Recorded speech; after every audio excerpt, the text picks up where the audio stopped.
뉴스 파이팅이 여는 오늘 아침 가장 뜨거운 뉴스가 왔습니다. 뉴스 왓 우영.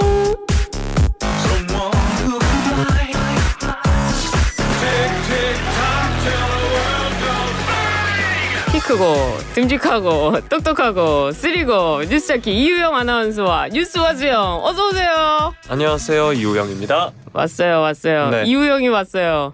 제가 왔어요. 네. 점점 배며 들고 있어요. 네. 알겠습니다. 제가 전화 좀 드릴게요. 띠링띵 띠링띠링.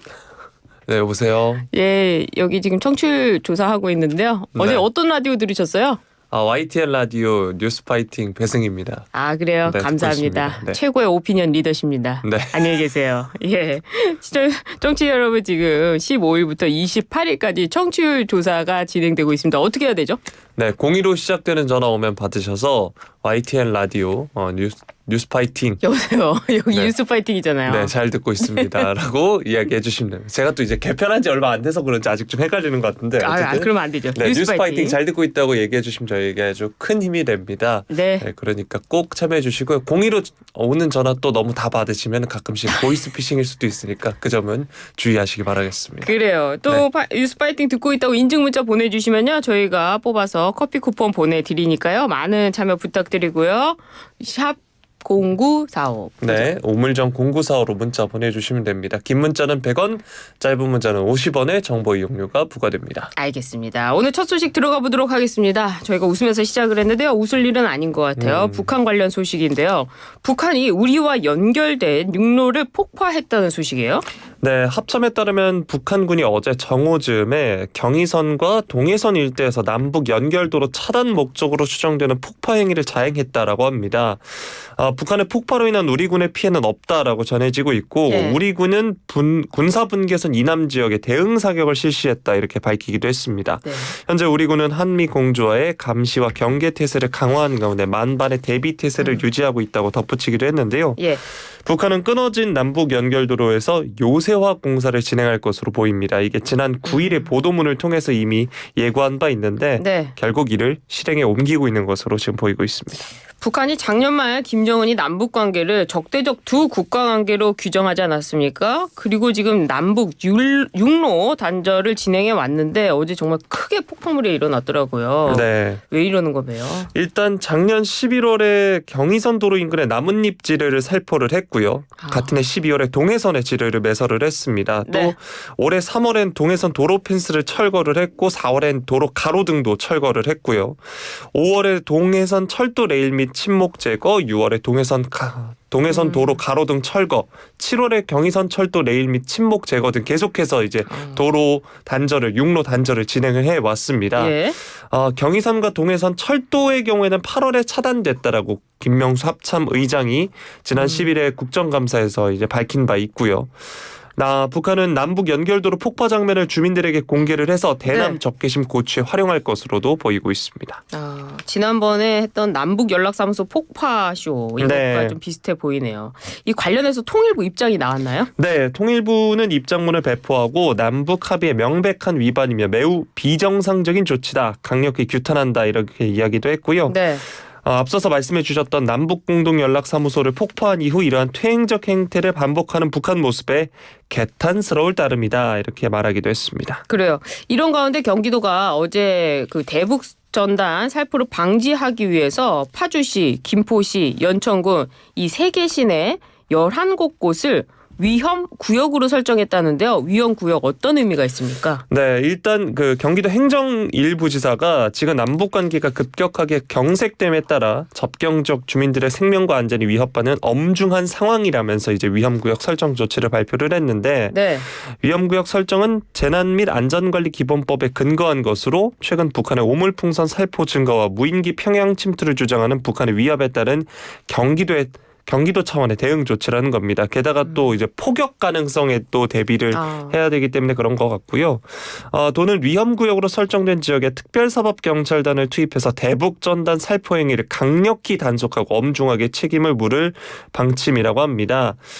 재난안전법에 따라 이 살포 관련해서 위험구역에 출입을 하거나 금지 명령 또는 제한 명령을 위반한다면 1년 이하의 징역 또는 1,000만 원 이하의 벌금에 처해진다고 하는데요. 이게 그 앞서서 말씀해 주신 것처럼 세계 시군 전역이 아니라 네. 대북전단 살포 가능성이 높은 임진각, 망배단 근처 등 11곳에 한정해 설정을 했다고 합니다. 물론 대북전단 살포 행위 목적이 아닌 통상적인 통행은 허용된다라고 합니다. 마치 이 대북전단 살포 때문에 북한이 이런 적대적 두 국가 관계 그리고 이런 폭발했다라고 자칫 오해할 수도 있을 것 같은데요. 이 상황은 또 나중에 전문가를 모시고 이야기 나눠보도록 하겠습니다. 네. 다음은 대통령 소식입니다. 대통령실과 여권과 관련해서 계속해서 뉴스가 나오고 있는 명태균 씨 소식인데요. 이 명태균 씨가 카카오톡 문자 메시지를 공개했는데 이 부분부터 좀 살펴볼까요? 네, 일단 명 씨가 이제 계속해서 언론에서 인터뷰를 하면서 네. 윤 대통령 부부가 거의 매일 빠짐없이 통화했다고 주장을 한데 어제 이제 문자를 공개를 한 건데 예. 공개된 카톡 메시지를 보면 김건희 여사님 괄호하고 윤석열 대통령 이렇게 저장한 상대방이 이건 무슨 의미인가 이렇게 묻는 첫 번째 문자로 시작이 됩니다. 네. 그래서 이제 명 씨가 내일 준석이를 만나면 정확한 답이 나올 겁니다. 내일 연락 올리겠습니다 했는데 여기서 준석이는 이준석 당시 대표로 보이고요. 예. 이에 김 여사로 저장된 상대방은 너무 고생이 많으십니다. 철없이 떠드는 우리 오빠 용서해 주세요. 무식하면 원래 그래요. 사과드릴게요. 이렇게 말을 하고요. 오빠가 이해가 안 가더라고요. 뭐 이런 내용도 네. 있는데 명 씨는 일단 메신저 대화를 나눈 구체적 시점은 밝히지 않고 있습니다. 문제는 이 오빠라는 단어 때문에 계속해서 지금 논란이 되고 있습니다. 예, 오빠. 좀 같은 여자가 듣기 좀 거북하더라고요. 그런데 대통령실이 이런 게시글이 올라오고 나서 1시간 만에 반응을 내놓지 않았습니까? 네, 일단 대통령실 관계자 여기서 말한 이 오빠는 윤 대통령이 아니라 김건희 여사의 친오빠다. 그리고 이 문자는 대통령의 입당 전 사적으로 나눈 대화일 뿐이다라고 이야기했고요.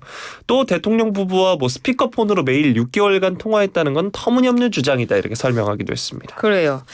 대통령이 입당 전이라면 4인이니까 누구와도 대화를 나눌 수 있고 또 당연히 아내가 뭐 정치한다고 하면 도울 수도 있을 것 같다 이런 생각 드는데 야당에서는 오히려 이게 더 의혹을 키우고 있다 이런 반박을 하지 않았습니까? 네, 일단 민주당의 박주민 의원 설령 친오빠면 비선 개입이 없어지나 이렇게 이야기하기도 했고요. 한준호 의원은 이게 만약 김 여사 친오빠를 지칭한 거라면 사태는 더 복잡해진다. 대선이 말 그대로 패밀리 비즈니스 아니냐 이렇게 이야기하기도 했습니다.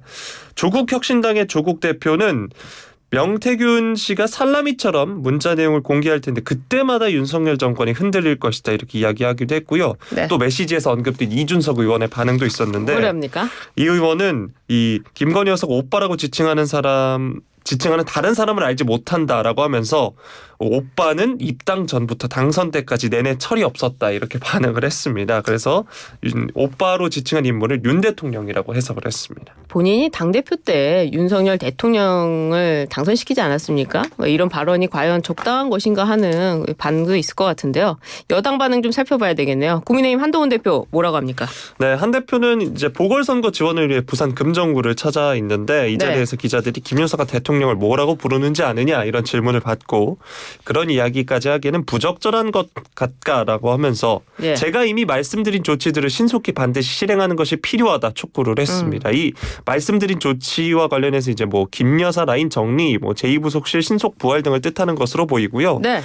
또 기자들이 이제 대선 경선 전후 국면에서 김 여사가 명 씨와 메시지를 나눈 것이 부적절하다고 보느냐 뭐 이런 질문들에 대해선 아까 말한 것으로 가름하겠다 이렇게 말을 하기도 했습니다.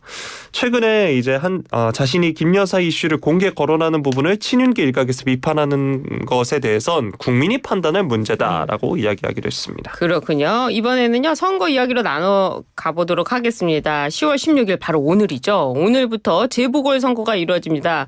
여야 모두 지역에서 막바지 지원 유세를 하는 것 같은데요. 최대 격전지로 올라갔어요. 사실 부산은 텃밭 아니냐 이랬는데요. 부산이 어떻게 격전지가 된 겁니까? 네, 일단 최근 김건희 여사 리스크와 의료 공백 사태 장기와 유난 갈등으로 인한 여당 지지세가 주춤했는데 네. 민주당과 조국혁신당이 이제 단일화를 성사시키면서 네. 또 제2의 정권 심판론을 부르짖으면서 박빙 판세로 기류가 바뀌었다 이런 이야기가 나오고 있습니다. 네. 그래서 그런지 이제 민주당의 이 대표가 4차례, 한 대표는 국민의힘의 한 대표는 6차례 찾는 등 예. 총력전을 펼치고 있는 상황이고요. 어제도 한 대표는 이제 대한노인회 부산 금정구지회를 방문을 했습니다. 그렇군요. 네.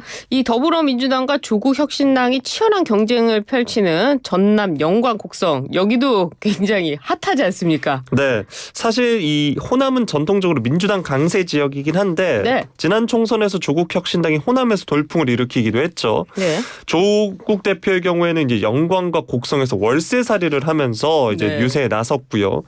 특히 영광에서는 3파전입니다. 진보당까지 만들어지면서 이제 3파전이 펼쳐지고 있는데 네. 왜냐하면 이제 당초 이제 양당 대결이 펼쳐질 거라 전망됐지만 진보당 후보가 1위를 차지하는 이제 깜짝 여론조사가 나오기도 했습니다.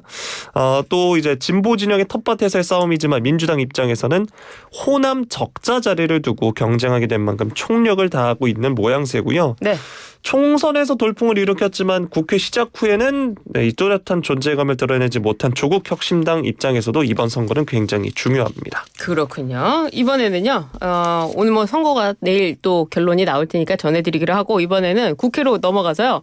어제 국회에서요. 뉴지스 한의가 네. 나왔는데 난리가 났습니다. 네. 어땠습니까? 저도 일단 그 어제 라이브로 예. 봤는데 예. 좀 그림체가 다르다 이런 느낌을 많이 받았습니다. 사심을 담아서 방송을 하시면 어떡합니까? 네. 잘 전해주십시오. 어제 네. 최민희 위원장이 또 나와서 사진을 찍어서 좀 논란이 되기도 했고요. 네. 정말 한바탕 소동이 벌어진 것 같은데 어떤 겁니까?